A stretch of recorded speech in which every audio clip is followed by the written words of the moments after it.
Welcome to the Fertility Coaching Mastery Podcast. I'm Dr. Kela Smith, fertility and hormone expert and founder of the Hormone Puzzle Society.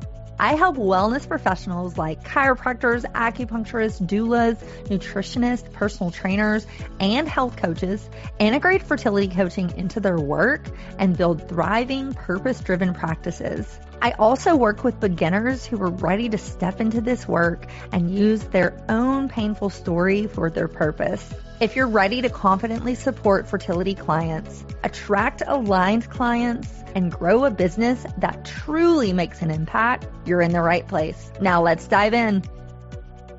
Hi, and welcome back to another episode of the Fertility Coaching Mastery Podcast. I'm Dr. Kela, your host, and I'm a women's health expert and a health and fertility business coach strategist. I also am the founder of the Hormone Puzzle Society and the Hormone Puzzle Society's Educational Institute, where I have created a fertility and hormone coach certification program that we have been running almost 9 years. We have certified hundreds, if not thousands of students all over the world. And I'm just always so grateful that you have decided to spend your morning or afternoon or evening with me and you are listening to this podcast. And I cannot be more thrilled about today's topic because it's one I think a lot of people silently struggle with. And it's something that I struggled with when I first started my business, and I still do. As I'm growing and scaling, I still find myself fighting against this. So what are we talking about today? We're talking about imposter syndrome and your critter brain, how to quiet and squish that critter brain so that you can thrive and you can do the things. You can start the business. You can scale the business. You can get on that stage. You can write that book. You can do those hard cases. You can do those hard things. And so that's what we're going to talk about today. Imposter syndrome. And I know that many of you have probably heard this phrase before, but I want to dig even deeper and I want you to understand what is happening behind the scenes when somebody is experiencing imposter syndrome. And the reason I wanted to talk about this is because the last couple months have really stretched me personally, but also professionally. I wrote my book, my 6th book recently, and so I've done a lot of press around that. I've been on many stages, which still frightens me to this day. I've gotten better, but I still have a little bit of that, who am I to do this? Who am I to talk and share my knowledge with the world? And so I know that many of you listening can relate to this.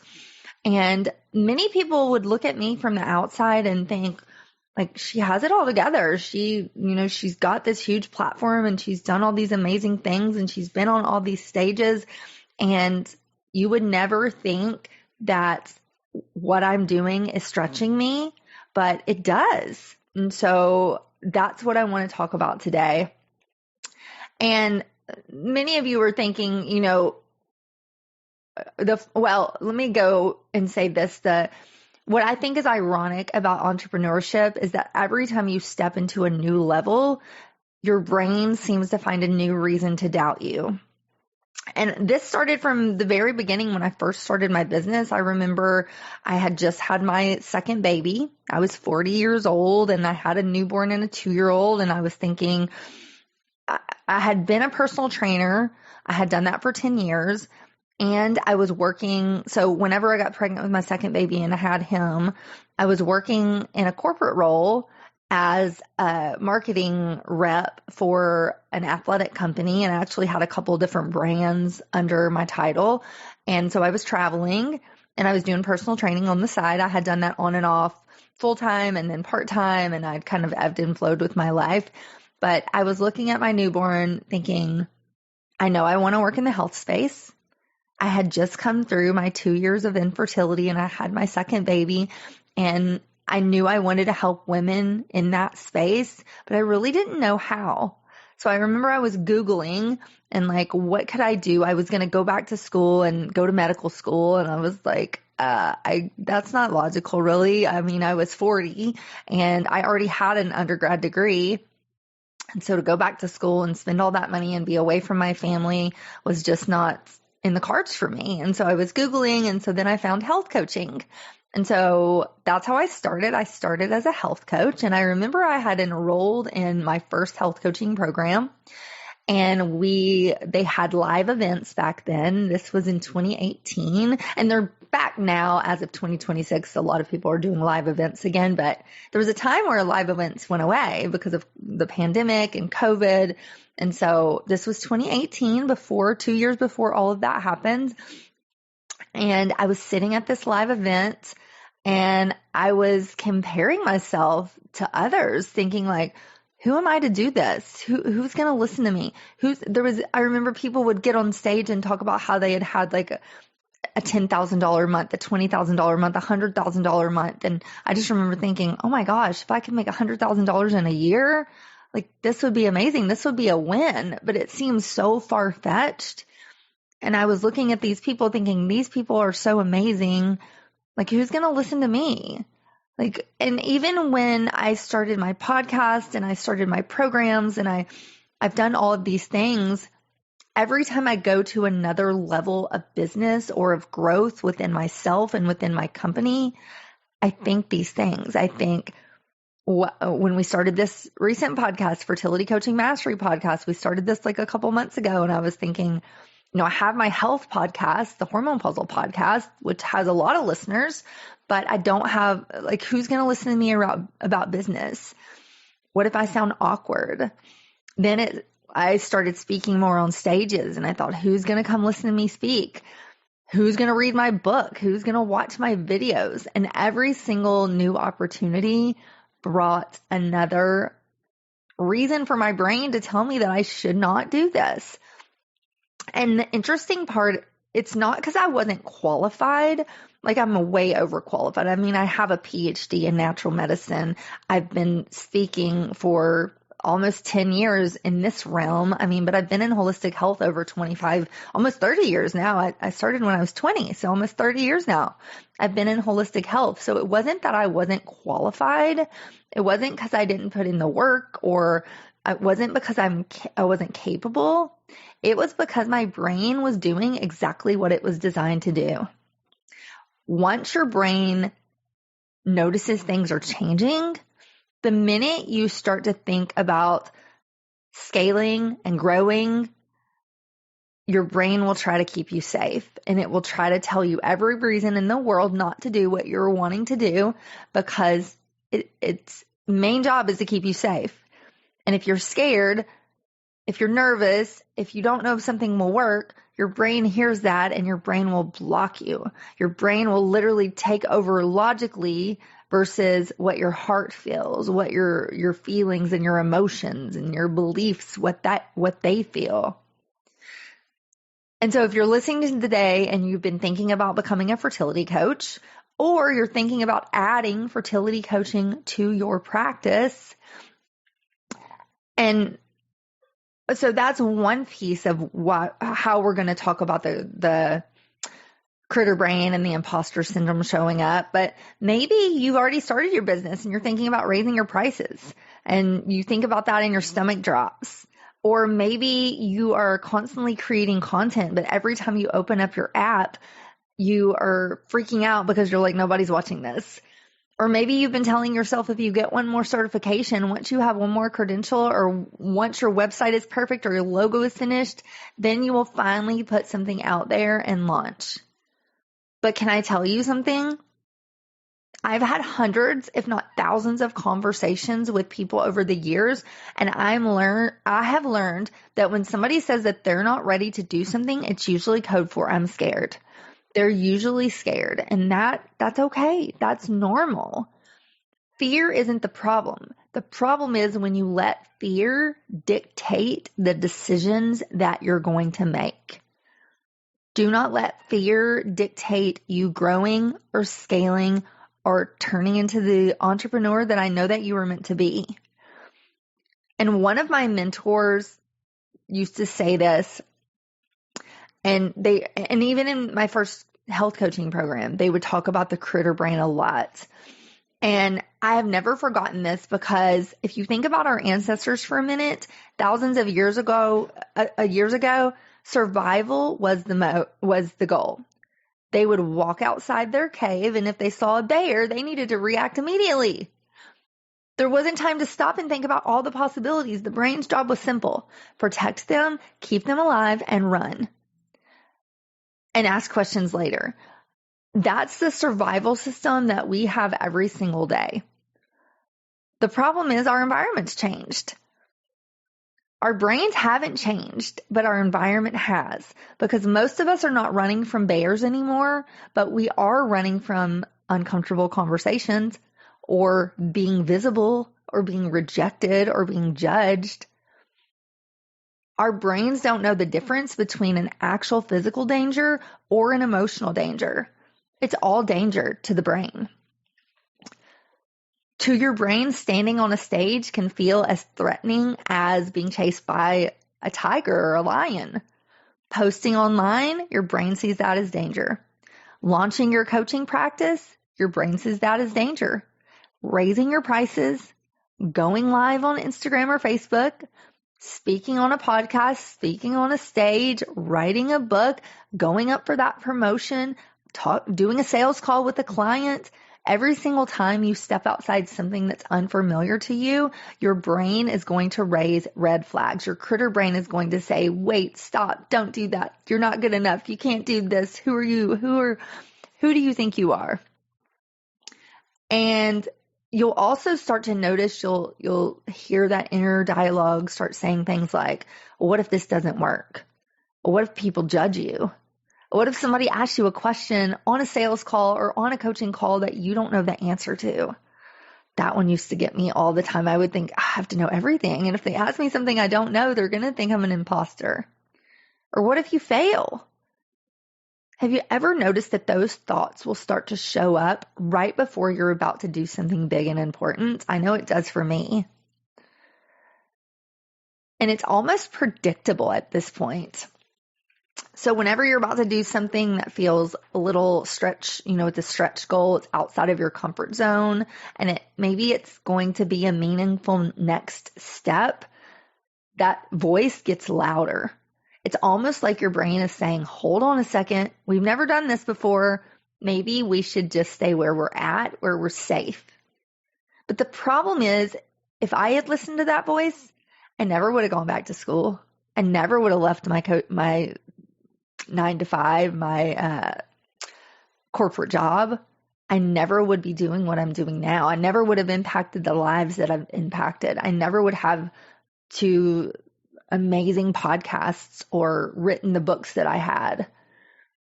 I never would have started my fertility and hormone coach certification program. None of those things were comfortable in the beginning. And in fact, they were almost scary as anything, because I felt completely unqualified, but not because I was, because my brain was trying to keep me safe.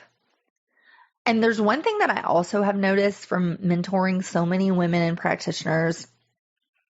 The women who build the most successful businesses are not the women who never experience fear.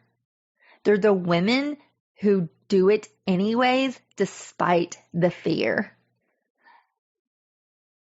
They're the women who stop expecting fear to disappear before they take action.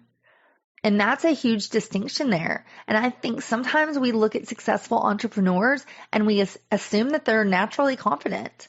We think confidence is some personality trait that certain people are born with. But I don't believe that at all. I believe confidence is a muscle. And the more you do the hard thing, the more that confidence will build. It's the result of keeping promises to yourself over and over again. And just think about it. Remember the first time you did anything. Ride a bike, go get on an airplane, talk to, your girlfriend or your boyfriend. Like, anytime you did anything scary, you weren't confident, right? Absolutely not. You weren't confident the first time you worked with a client. If you have a business right now, or the first time you thought about working with the client. You were probably so nervous looking over their labs and studying and double checking and asking questions and Googling and chat GPTing. But then as you did it over and over again, you became more confident. And the same thing happened with me with podcasting, with speaking, with running my business. None of those things felt natural in the beginning, but the more I showed up, the more I did it anyways, the more it became like second nature. But what if we had it backwards all along? What if confidence isn't what comes before action? What if confidence is actually the reward for taking action? And that's exactly what I want to talk about in this next part, because I always want to share the biggest ways I see imposter syndrome showing up for practitioners. And more importantly, I want to talk about how it's quietly stealing opportunities from incredible women who are more than capable of changing lives. They just haven't realized it yet. So let's talk about how imposter syndrome, we talked about this a little bit, but I want to dive into this a little deeper on how imposter syndrome actually looks, because it doesn't show up the way I think a lot of people think it will. So most people think imposter syndrome shows up as somebody saying, I don't think I'm good enough. And sometimes it does sound like that, but sometimes it's much sneakier. Sometimes it can show up in things like perfectionism. You have to have the perfect website or the perfect sales pitch or the perfect whatever before you ever launch into that thing. Sometimes it shows up as overthinking. You've run every scenario that you could think of in your brain, and it's almost like it freezes and paralyzes you. You don't move forward. Sometimes it's procrastination. Sometimes it's doing busy work that doesn't really actually move you forward because you're working, but you're not actually working. You're just doing a bunch of busy work. You're playing around on social media, and maybe you're posting a couple of things, but none of it's really related to your call to action and the goal that you have for why you're doing it in the first place. And it disguises itself as constantly taking another course, buying another certification, because you think this will finally be the thing that makes you feel ready. Now, granted, I'm all for credentials and I'm all for getting the proper certifications and the proper credentials to hone your craft. That's not what I'm talking about here. But I'm talking about if you have 5 other certifications and you're not really learning anything new, don't just get another certification because you think you need more credentials. You have the credentials. I've had to tell myself this. Like, I have a PhD. That's my, I'm a certified nutritionist. I'm a certified health and life coach. Like, I have the credentials. I've got 2 undergrad degrees. I have the credentials. So if you don't have their credentials, it is important to get those. But if you do, don't feel like you have to keep getting more and more and more before you're actually qualified. And I see this with practitioners all the time too. Someone will join one of my webinars. They'll schedule a call with me about certification, and they'll say something like, well, I just want to learn a little bit more before I actually take the plunge and do your certification before I get started. And that sounds like that's reasonable. I love education, and you know me, I love to invest in learning. I still have mentors, and I go to conferences and I buy courses, but I don't think that that's ever stopped me from growing and scaling. I would never want you to put your passion of building a business on hold because you think you want to just learn and not move forward. So I hope that makes sense. And sometimes I'll start asking questions too. Whenever somebody says that to me, they want to learn a little bit more before they get started. I'll just ask, lovingly, well, what exactly do you think you're missing? What information do you need to move forward? And a lot of times they don't even know. And they just know they don't feel ready. And that's a really important distinction, because not feeling ready and not actually being ready are 2 completely different things. There are times where you do need more education. Like I said earlier, if you've never studied fertility or hormones or functional health, then yes, you do need that certification. But there becomes a point where education stops being the answer. And at that point, it's not another course, it's the experience. It's jumping in that pool and swimming or sinking, but just doing it. And so even now, I find that anytime I have to evolve or I have to move forward, it's another like, am I ready to jump in that pool? I have to push myself to do it. It's still scary, but you're constantly building that confidence to do the hard thing. And the more you do that, the easier that hard thing will become. And then you're going to go to that next level and that next level and that next level. And one of the most freeing things is saying yes and giving yourself permission to jump and do the dang thing. Just do the dang thing. And you know what happened when I do decide to do that? When I just jump in that pool and sink or swim? Nothing happened. Nobody stopped trusting me. Nobody thought that I didn't. Who was I to do this? Who am I to say that? Nobody said that. They genuinely were happy for me and they were ready for me to scale and to move to the next level. And that's what I want for you. And so as we continue this conversation, let's talk a little bit more about some of the things that we can do to calm our critter brain and so that we can calm our nervous system. We can get out of that fight or flight.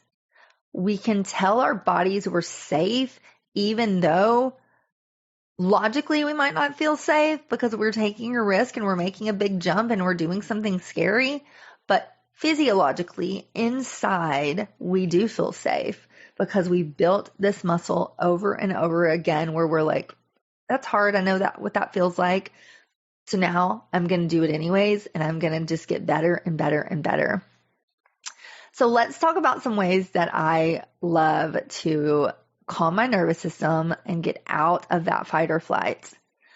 So the first thing is, whenever you have that negative thought come into your head about, who am I to do this? That's scary. I don't know if I can do that. Who's going to trust me? Who am I to say that? Who am I to speak on that stage? Who am I to write that book? Who am I? Who am I? Who am I? Anytime you find yourself saying that to yourself, I want you to flip that around to the positive. And I want you to say, well, who am I not to do that? Like, I have to do that. Who am I not to do that? Of course I'm going to write that book. I'm Dr. Kela. Of course I'm going to get on that stage and share my message with the world because so many women and couples need to hear it. Of course I'm going to do that hard sales call to enroll that perfect client that I want to work with. So I want you to flip it around to the positive. Instead of saying, who am I to do that? Say, who am I not to do that? Flip that around to the positive. And maybe don't use the word not because that's a negative word, but you get my point. Like, of course you're going to do that. Of course this is going to be great. Of course you're going to get that dream client. Of course you're going to get that dream. You're going to write that dream book and it's going to be a bestseller. You're going to get on that dream stage and everybody's going to love it. Of course. Of course. So flip it around to the positive. The second thing is do something to calm your nervous system every single day. One of the things that I like is called the 222. And this will feel a little uncomfortable when you first start doing it, but I just want you to do it anyways. And put it on your schedule. It's going to take you 6 minutes every single day. I don't want you to skip it. I want you to do it for 30 days. 2 minutes of sitting in silence. 2 minutes of journaling what came up during that sitting in silence. And then 2 minutes of deep breathing to integrate all of that energy into your being. So you're going to do 2 minutes of silence, 2 minutes of journaling, 2 minutes of deep breathing through the diaphragm. So you can get all of that energy that just kind of poured out of you to settle. 222. Number 3, I want you to write down 5 goals that you have for the day, for the week, for the month. And I want you to write down some stretch goals, because I find whenever my nervous system doesn't know if I can handle something, when I write down a stretch goal, I know what I'm striving for. And then I would even put underneath these goals some actions that are going to get you closer to those goals. And make them hard enough so they feel like a stretch, but easy enough so that they're not completely illogical. So like if you don't have a business and you've made $0, one of your goals can't be like, I want to make $1 million by next week. Well, obviously you don't have a business. It's not a logical goal. I guess you could hustle for a week, but even then, if you don't have a business, like you don't have anything to sell, you don't have anything, you don't have products or clients so that's going to be a little bit tough. But maybe you say, I want to register my business with my city and actually start an LLC. That's my first step. I'm going to start my LLC. This is my business name. This is what I want it to be about. And I'm going to do that one step. And then the next month, maybe your stretch goal is, I want to do $1,000 in my coaching business this month. I'm brand new. Maybe you worked on your product or your programs or whatever it is. And then you say, that's my stretch goal for that next week. So I want you to write down 5 goals for today, 5 goals for the week, 5 goals for the month. And then I want you to start to systematize your life. This is one thing that has saved me. It's how I've been able to be so successful and build such a large business. I actually run 2 businesses. I'm a mom of 2. I'm a wife. I have a household to run. Like I work, 5 or 6 days a week. I have a full schedule with my friends and my workouts. And so I have a busy life. And so I have systematized my entire life. And how this works is just anything that you do every single day, I want you to create a system around it. And this isn't going to happen all at once, but as you start to do it and you get this one system in place, then you get another system in place, then it starts to flow. So an example of this, say you want to start working on your health and you want to start going to the gym. So think about everything that you need to be in place so that you can go to the gym and it can be easy. So maybe that you've packed a bag by the door. I always have my workout bag packed. It's at the door. It has my workout gloves and a lock for my locker and a towel, my iPad so I can read when I'm on the treadmill, my some attachments that the gym doesn't have. So everything is in that bag and it's by the door along with my shoes. Then I know I'm going to want a protein shake and some amino acids. And so I have those mixed up the night before and they're always in the fridge. So they're just ready to grab, along with my water bottle that's full of ice and water. All of it's in the fridge, ready to grab. Then my workout clothes are laid out in my room. My alarm clock is set where it's always set on the time I need to get for the gym. And I go 4 days a week. And so when that alarm goes off, I know my clothes are laid out, my bag is packed, my shakes are made, like my keys are by the door, like everything is a system. So I'm not thinking like, where are my clothes? I need to make a protein shake. I need to do this. By the time I do all of that, it's like 9 o'clock and it's too late to go because I've got to, get to work. And so that's what I mean by systematizing your life. Everything has a system. I also have a system for my morning routine, my evening routine, my work schedule, what day I'm doing this, what day I'm doing that, when do I do my content, when do I do my newsletters, like everything is a system. And so I'm just working that system. 95% of what you do on a daily basis is done through your subconscious. So you're just kind of running through a program. And so the more you can systematize your life, the more organized you'll be, the less stressed you'll be, the things that you want to do won't get missed. And if you have a new thing that you want to do, like I just said, the working out, or maybe it's I want to start being more social, or maybe it's I want to write a book, or whatever it is, create a system around it. And this will help your nervous system. It will help your critter brain know that you are that girl and you are becoming her. And so those are my 4 steps to helping to calm that critter brain and helping to learn that you can and you will move forward in your business and in your life. So I'm so excited to watch you and to watch you grow. So as we close, I want to, as we wrap up this conversation, a couple of other things that have helped me over the years are some things that I didn't learn this in a textbook. These are just lessons that I've learned from building my business, making mistakes, starting over, and realizing that every new level of my career caused me to feel uncomfortable, and I got comfortable being uncomfortable. And that was one of the biggest mindset shifts that I have made, is that I interpreted fear as a stop sign. If I felt nervous, I assumed it meant I wasn't ready. And so then I would question myself and I would assume somebody else was more qualified. And if it felt comfortable, I thought maybe I should wait. Or if it felt uncomfortable, I would think maybe I should wait a little longer. But now I see it completely different. Most of the time, if I feel fear or I feel like something's uncomfortable, it simply means that I'm growing. And think about when you've experienced the most growth in your life. Was it always easy? Probably not. Most of us grow during seasons of being stretched. Just like a diamond, how does a diamond form? It forms from pressure. And so think about that the next time you're trying to shift or grow or scale. You're that diamond that is about to emerge. And I could not be more excited for you. And so as we close, I just want to make sure I didn't forget anything. So just a couple more things. Well, I was just looking at my notes here and seeing if I forgot anything I wanted to talk about.